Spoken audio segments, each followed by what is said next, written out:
qëndrimi I jashtëzakonisht. Të gjithë ata që e shpallën non grata u shpallën non grata. Non grata. E bukur. Ajo është e bukur. Por edhe për faktorin shqiptar është në terren, këtë dua të di. Kjo është pyetja e fundit zoti Gjoni. Në terren si është përcjell kjo?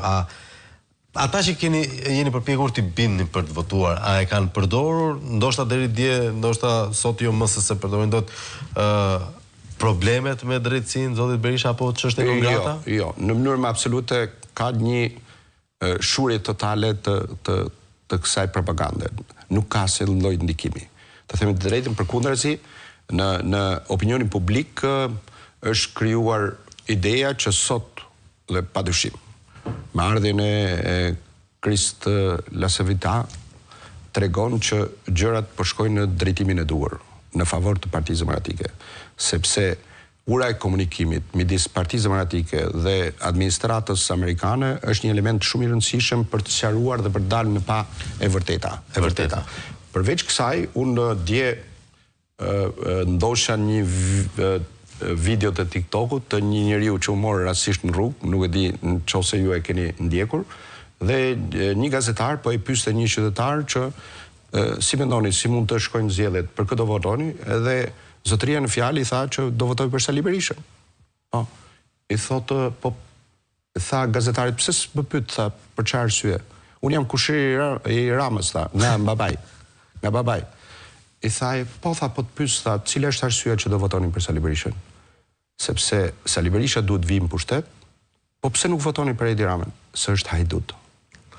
Dhe njeri I afërt I tij, jam njeri I afërt, tha, I Tjatit. Imagjino kur njerëzit e afërt pranë kryeministrit të Shqipërisë kërkojnë që ndryshimi të jetë tërësor dhe rrënjësor. Dhe unë jam besim plot që Partia Demokratike me 11 maj do jetë fituese. Do jetë fituese për një arsye edhe që e shpjegoj edhe në gjitha daljet e mia në kuptimin takimet me publikun, sepse Partia Demokratike ka një program të detajuar për gjithçka. Dhe ndikimit tek pensionet, ndikimit te energjia elektrike, ndikimit tek ulja e çmimit të naftës, ulja e taksave, karta e konsumatorit, rritja e pensioneve dhe gjithçka. Nuk dikon vetëm tek pjesa e djathtë. Efektin do e ketë e gjithë popullsia dhe ndikimin do e jap. Nëse shteti futi laçe pakistaneze, gjithë nuk na pushovi me kokës. Tani, elementi I dytë dhe unë e shpjegoj shpeshherë, sepse nga krahu tjetër ka dalë me një pasaport. Dhe sot shqiptarët në botë kanë mbi 300, 400 deri në 500.000 pasaporta. Dhe marrja e kësaj pasaportës se ka ndryshuar gjendjen ekonomike të shqiptarëve deri në momentin aktual.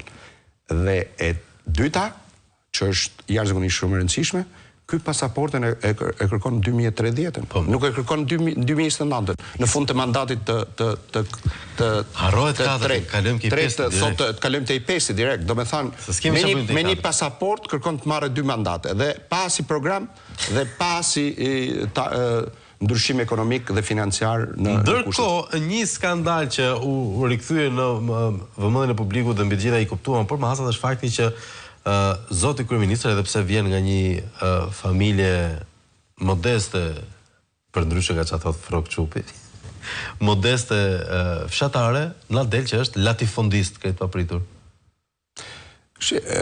Unë në momentin pronari I madh tokash për ata që nuk e dinë çfarë është latifondisti.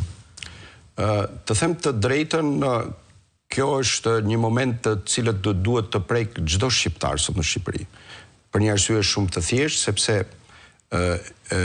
historia e familjeve të cilët kanë qenë të lidhur me pushtetin, edhe në momentet që kanë patur toka, kanë shkuar dhe I kanë dorëzuar tek pushteti asaj kohe dhe në rastin e zotit Rama dhe familjes së Rama, unë nuk kam në informacion që kanë pasur në pasuri e cila mund të jetë dhe mund të rimerret në këto përmasa dhe rimerret sot për shkak të ligjit të kthimit dhe konsim pronave. Por që edhe po të kishin pasur pronaja kishin fal pushtetit. Absolutisht. E dyta, I takon organeve drejtësisë dhe sot me gjithë këto skandale, me 60% të qeverisë e cila sot është në burg, edhe me gjysmën e kryetarëve të bashkisë të cilët sot janë në burg dhe në hetim, është e pa imagjinueshme në gjithë këto vendimmarrje që të paktën kryeministri shqiptar të mos pyetet nga organet e drejtësisë, nga SPAK-u.